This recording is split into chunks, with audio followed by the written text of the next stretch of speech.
Yo guys, how are you doing? It's me, tomironi123. Your custom tactics king is back. We took a bit of a break, guys, at the end. I don't know if you've noticed on my social media, I've had a lot of people hitting me up and saying, where have you gone? Where have you disappeared? Well guys, I'm back, and that's all that matters. We're back with huge energy. We're back with a huge grind, because obviously FIFA 22 is out. Well, the early access is out, and obviously I don't know what you guys think of it. Comment down below what you think of it. Get your friends going, guys. This is going to be, we're building the channel up again. We're going to be doing squad builders, custom tactics as always, guys, because I am the best custom tactics provider that is out there. And yes, I've already spoken to my pro friends, and yes, I've already practiced, and I think I have the best tactic that you can finally use on FIFA and score, because believe it or not, a lot of people are struggling right now with scoring on FIFA 22. I don't know what you guys' impressions are. Like I said, leave them down below. If you are new, make sure to subscribe. Our format is usually, I obviously show you the tactics, then I go through a game so I can explain what's going on the screen, and obviously how you can use the tactics. And this allows me to also talk about the negatives of the tactics and how it can affect your general gameplay. So guys, let's get straight into the video. So as you guys can see, I am not using a mental team. The reason why I'm not using a mental team is so you guys can see how it works in practice, and obviously how you could utilize it. Guys, we're going to be going pressure on heavy touch. The reason for this is because players do not push forwards enough in FIFA 22. And that's why we're going to push up the depth. You can use anything between 50 and 60. I think 55 is the perfect mark. You don't want to stretch out too wide with the 4-4-2. And obviously pressure on heavy touch is there because you want to press up and really push your players up as quickly as possible up the pitch, guys. Next, we're going to be having, obviously, the build-up style. We're going to be, yeah, you can switch it up here, guys. You can have fast, slow build up. Slow build up is obviously good in formations like 4-2-3-1, where you need to build it up slowly. I would avoid possession, obviously. Fast build up, it's a bit too quick, guys, just like last year. Long ball stays along with forward runs. The long ball and forward runs put together allows your players to just sprint up there, and we know how good your through balls will be this year because of how much EA has bolstered them. So I think long ball and forward runs is the way to go forwards in this game. 4 players in the box, guys, at 55 width to stretch out the wingers a bit more, give yourself some space, and obviously 4 players in the box because I don't think you need to bombard the box too much with a 4-4-2. We're going to be going to stay forward, getting behind on one of the strikers, then the other striker will be on stay forward. Do not mess around with target man on the false 9. It's not necessary. It's as simple as, guys, really, to stay forward and get behind. The reason why it's like that, kind of like last year, guys, you just want to make sure that one player runs up there and the other player just always stays in position. Now, right mid and left mid, guys. Now, if you have a left mid that can cut in and take finesses, because we know how good finesses are. By the way, I'm bringing out a video on how to score every single time on FIFA, so make sure to stay tuned for that. If you know your player can cut in and shoot, basically have them on cut inside. I'm here with obviously Jeffrey Schloop and Bukayo Saka, guys, so I am not going to be cutting in and doing finesses, but that's okay, guys. If that's what your team is, put them on stay wide, and the reason for that is so that they stay up there and you're allowed to obviously create your attacks down the wings, guys. Now, one of your CDMs will be on cover center and stay back while attacking, the other one on cover center, guys. Nothing changed from last year. You need one player to be helping out in attacks, staying that middleman, playing a Pogba kind of role, and then obviously you need someone that's a proper CDM sitting back. How you guys want to play, whether you want the defensive CDM to be on the left side or the defensive CDM being on the right side, you can switch around. You can do what you want, guys. It does not matter as long as one of the players is staying back while attacking and cover center, and the other one is cover center, so you can cover the midfield and you don't have to worry on your defense is safe. Now, guys, what you'll be doing is we have a bit of a new feature, by the way, and I'm going to be bringing out a video to talk about all the new custom tactics features, guys. Overlap and step up on both your right back and left back. The reason for this is when they overlap, they're going to be moving towards the wing, and you'll see this in the gameplay, moving towards the wing, allowing me to play the through ball down the wing to Saka and Schloop in this case, and obviously step up because I want them to press up a bit more and really create that press, like I said, with the pressure on heavy touch. Make sure your keeper's on comes for crosses so that you can punch things out, and obviously do not put them on sweeper keeper because this year goalkeepers are the best when they are sitting in goal and not moving. That's just the best way to do it, guys. I got a tutorial coming for that as well. Believe it or not, I got a tutorial for absolutely everything coming for you guys, and whatever you want next, just let me know down below. Now, guys, let's get straight into the gameplay. Opponent paused quite early on. You're going to see a corner here. This is a bit of a good tactic to be scoring corners in this game. Now, guys, this will be a bit of a mixture in this game because you'll be seeing all the negatives about it as well. We're all getting used to the game, obviously. We're trying to really utilize what we can at the moment, but it's not super easy. And you know, you'll be seeing the kind of negatives with this formation as well, because yes, you'll be pushing up more. Yes, your left back and right backs will be getting up there, allowing you to get the ball back quicker, but also at the same time, you'll be compromising your defense. And you will see, obviously, that we're going to have to push up a bit more in this game and get a bit of a comeback going in the second half. But that's okay, guys. Let's get straight into it, really. What you're going to be seeing here is just, once again, that little step up there. You saw that from Danny Rose, stepping up to get the ball, obviously straight to Schlup, who can now run forwards and create an attack. And obviously we get a bit unlucky there with Ivan Toney, who, by the way, is a very, very good card in case no one's used it yet. I would really recommend Ivan Toney. He's been an absolute favourite of mine, to be honest, so far. And, you know, especially early on in the game when no one really has too many cards and they don't know what to do. Ivan Toney, he's a top card. He really deserves a place in your team. If obviously you've got like around 30k spare and you don't know what striker to get. I think he's better than Mikel Antonio and all the rest. As you can see, we tried to pass the ball to Saka there. It didn't really work, guys. Saka's not too tall. But that's the stay wide, really, guys. It allows you to have that player there, play it out to them, and obviously go again. You'll have trouble down the wings. I think that is the biggest danger zone, really, with this. And you got to be aware not to lose your right back and left back too much, and make sure your centre back stay in position. Obviously, my Matip was out of position there, but look at the counter attacks down the wing. And this is what you'll get with your left mid and your right mid on, obviously, stay wide. They'll be pushing up on those sides, creating trouble for the opposition. Look at that shot by Declan Rice. Not good enough, but I wanted to give it a pop. You never know. You never know. But bish bash bosh, guys, at the end of the day, 4-4-2 is a good formation to start with. The 4-2-3-1 I felt is a bit too stagnant. As you can see, this is the trouble. 4-4-2 down the wing, it can be dangerous if you do not have good wing backs. Daniel Rose is trash, just like in real life. He still hasn't got his move to AC Milan. He's still sad about it, so he's playing like trash at Watford, but that's okay. Look, I'm not complaining, yeah. Once again, I'm creating the play with Bukayo Saka down the wing. And it's just all about those plays down the wing and trying to then cut in and create trouble in the box, really. Kind of what I used to tell you guys about last year, which has worked so well, as we nearly score here. But Bamford, obviously, unlucky. Well, offside anyway. Obviously, I talked about this last year. You know, you really need to be able to, as you can see, great pressing there. Incredible pressing, thanks to, you know, the 4-4-2 going up with pressure on heavy touch. You know, it's about going down the wing, creating plays down into the middle. And really, you're going to be seeing that in a lot of my tutorials about scoring, you know. It's about creating that space in the middle. And the best way to do it is stretch out the defense on the wings. Guys, I cannot stress this enough. I've said this a million times in my videos. You always want to be stretching the defense in FIFA. People are not too good at dealing with it. And obviously, you need to be using that to your advantage. Because it's just not simply good enough to nowadays say, oh, you know what, I'm not going to be, you know, bothered to go down the wing because I want to go straight down the middle and be direct. There's no need to always be direct, guys. Sometimes you need to play down the wing and go through the middle the other way around. And this really creates more opportunities for yourself, and you can really be creative with this, really. And the 4-4-2 allows you to be, you know, look at the quick counter attacks. You've got those two strikers there. Obviously, one of them's always going to be making those runs. Here's Ivan Toney pushing the defender away, but do you know what? I couldn't really get anything with that. I passed it. I think Schlup, you've got this. Yeah, but Schlup is trash, man. Schlup is trash. Just not good enough. And obviously, sorry, Schlup, if you're watching. Obviously, you're not. But if you are, then apologies, man. Apologies, but like, come on, man. You got to finish better than that. End of the day, that's what it comes down to. As you can see, Danny Rose getting absolutely skinned again, as he has for the last 5 years in his career. We have a bit of trouble there.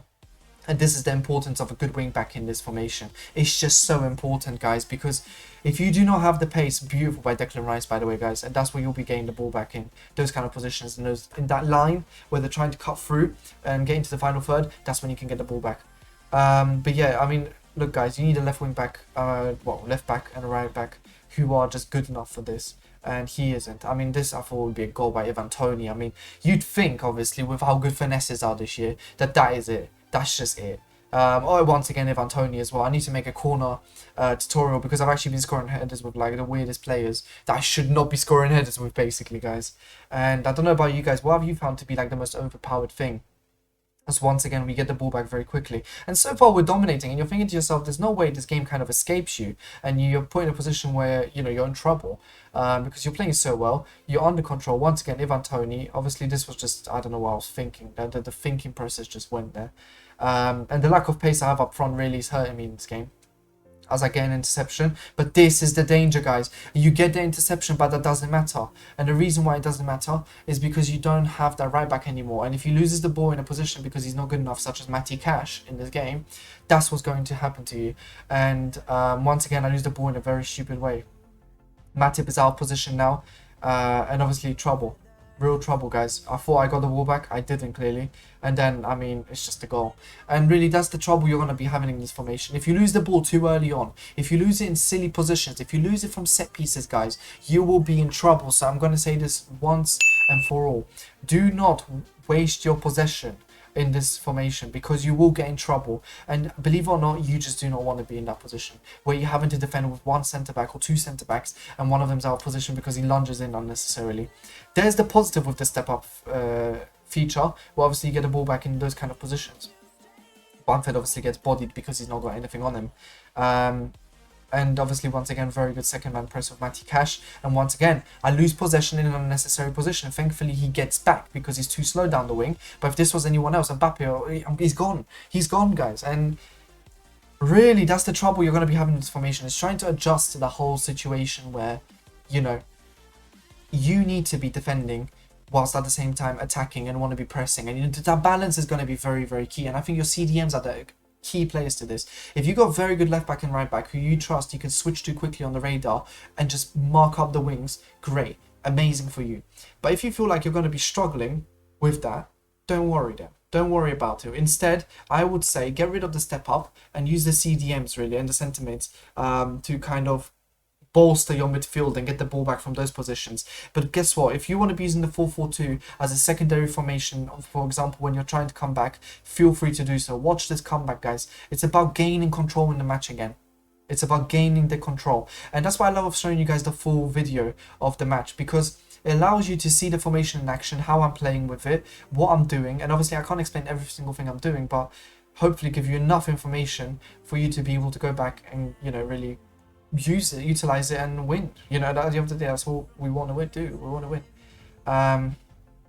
As you can see, obviously, we're trying to create something with Danny Rose, who's stepping up here. He's stepping up. Here's Ivan Toney, guys, creating a bit of trouble in the box for the opponent. Bamford, he gets tackled. It's just a bit unlucky there, really. But we get the ball back straight away with our sentiment, and that's what the point is, you know. Your sentiments are going to be creating trouble for the opposition and getting out of defence. And obviously the key there is you gain possession quicker. And here, pretty lucky, but Danny Rose, wow, incredible interception. But once again, you're prone to losing the ball in easy areas where you shouldn't be. And that's the 4-4-2 for you. It's always been like that, guys. It's like that in real life. 4-4-2 is a dangerous formation to use. But at the same time, it allows you to attack with more men and push up with more power. And obviously, if you got the firepower up front, you know, if you got the players that can really run up down there and get the ball and really get into the box and cause trouble for the opposition, you're going to be laughing for days. Beautiful play there, obviously, with Ivan Toney straight to Bamford. And, you know, over here, I'm thinking to myself, I have to score from this kind of position. Ivan Toney gets blocked. But that's okay, guys. Those forward runs, that instruction is what allows us to get into the box in that position and get ourselves basically in prime time to score. And obviously a bit of trouble here as always, guys, on the counter attacks with the 4-4-2, but we deal with it as always, because that's what we are, guys. We deal with these problems.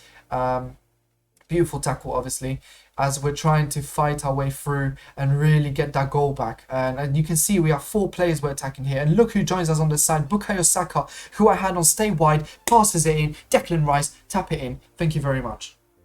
Thank you very much. That's all it is, guys. Those forward runs are deadly on this. Look how quickly we get the ball back. Once again, causing the opposition to feel pressure. And that pressure does build up, guys. Ivan Toney, through on goal, round the keeper, and it's 2-1.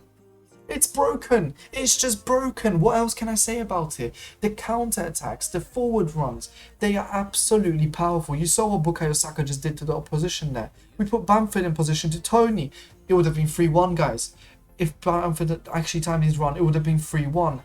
It's just such a powerful formation on the counter-attack. Those forward runs are deadly, and it should not be allowed to be that powerful. Obviously, here we get a bit lucky. I don't know what the hell is actually going on there. But that's all right. You know, you're not always going to be in a position to get away with it. So once again, just losing the ball in a silly position, guys. And I'm showing it to you. And guess what? I want to be showing you this. I'll make mistakes, and I want you to know the mistakes, and so you do not make them in the game. Obviously, as we're trying to create another attack to really solidify this. Look at this pass to Bamford. Obviously, Bukayo Saka. Look at this pass. Look at the pass. I can't, man. It's just an unbelievable pass from Bukayo Saka. Obviously, I bottle because I don't think I'm going to get there. I get there, and I bottle. Lack of composure from not playing the game for long enough, but great tackle there by Declan Rice. We're really intercepting in between the lines. But once again, like I said, we will be punished if we do not defend properly down the wing. And, you know, playing it out like that is very dangerous, because once again, you put yourself in a position where you lose your right back, and obviously your opponent's never going to miss from this kind of a position. And it's 2-2. And at this point, you're thinking to yourself, well, you know, it's a bit of a bottle job from you, really. He's obviously doing his silly celebration because he thinks this is cool. He thinks, you know, wow, I'm going to actually draw my game. I'm going to draw a game for the first time in my life. Well done. But don't worry about it, because the 4-4-2 still will strike, and it will strike with venom, guys, because that's what the 4-4-2 does. It's relentless. Obviously, this wasn't intended to go there. It was intended to go to Jeffrey, but Jeffrey gets it and Jeffrey loses it. Unlucky from Jeffrey. That's okay, though, guys. Do not stress when you lose the possession. Like I said, I know it is a very difficult position to put yourself in, but do not stress. Keep calm, keep composed, get the ball back, and go again, guys. Go again at the opponent. I don't know what Matip's doing. I don't know what he's thinking. We get the ball back. Easy. Light work. Bukayo Saka, get it straight up there. Unlucky. I'm panicking a bit at this point. I'll be honest with you guys. Honestly, I haven't had enough practice this year so far. I'm still waiting on my PlayStation 5, by the way. I'm still waiting. I want my PlayStation 5. I want to compete again this year, guys. We play it into Ivan Toney here. It's an offside goal. Unlucky, but once again, it's the forward runs, guys. If you go back and you pause it, you'll see that there were many passes to make there, to be honest. And I could have chosen a different one. We're causing problems for the opposition here. Look at this press. We get the ball back from the press, and that's what you want to be doing. Getting the ball back as quickly as possible in these danger areas. Get it to Ivan Toney, and bang. And you guys will say, oh, it's just a typical finesse goal. Guys, it does not matter that it's a typical finesse goal, and I'll tell you why. Because you got the ball back thanks to the 4-4-2 in that position. You would have not gotten it back if you were just sitting back like a rat. It's just simple as, guys. You need to be on that pressure on heavy touch, get the depth up, and get your players in those positions where you could be utilising it. Declan Rice over here, guys. What's he going to do? I mean, I'm a bit lost here, but Bamford coming in. It's again that forward run into the box, really, guys. You saw that we have players in the box on 4, so it's less than the average 5. But we're still getting players in there, and we're still getting ourselves into danger areas. And that's exactly what you want to be seeing. That's literally the magic. And, you know, what a body. Oh, look at that by Matip, man. You just bodies him. Obviously, our stamina's falling, guys. So you should have a secondary formation where you can really just kind of go back and defend a bit more with. Because, like I said, the stamina will drop, guys. This is a formation that's really good if you're trying to really press up and get your opponent done quickly. But you'll see, we're going to score another goal. A very nicely worked goal. Bamford obviously working together with Toney. I don't know what what happened to him there. We get Bamford through on his left foot. Bang. Believe it or not, the goalkeeper didn't save it. And guys, that's the 4-4-2. If you have any questions for me in regards to the 4-4-2, let me know down below. I'm happy to answer them. I'm happy to help you out. And obviously, guys, if you want to see any specific video next, let me know. I've got defensive tutorials coming out. I've got attacking tutorials, corner tutorials, scoring tutorials, squad builders. Let me know what squad builders you want to see. How many coins? You know, guys, what do you want? What do you want? I'm here for you guys. Thank you, obviously, for joining on the video. If you're new, make sure to subscribe. Make sure to like the video. Share with your friends, guys. Don't waste your time. And until next time, guys, peace.